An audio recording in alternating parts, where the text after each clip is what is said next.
maraming salamat sa inyong interest. Nagpa-file pa lang, nandito na kayong lahat. Kaya I hold it as a good sign.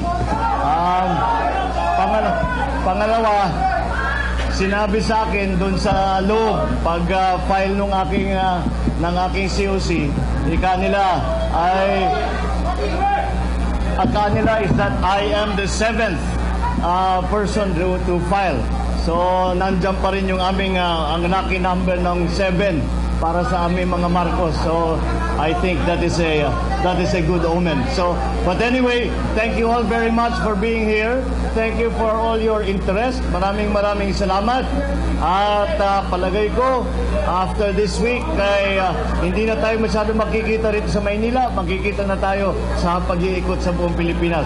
Ngunit maraming salamat sa inyong pagdating. Maraming salamat sa inyong suporta. Maraming salamat sa inyong interest na ipinakita sa pagpunta ninyo rito. Maraming salamat. Thank you very much.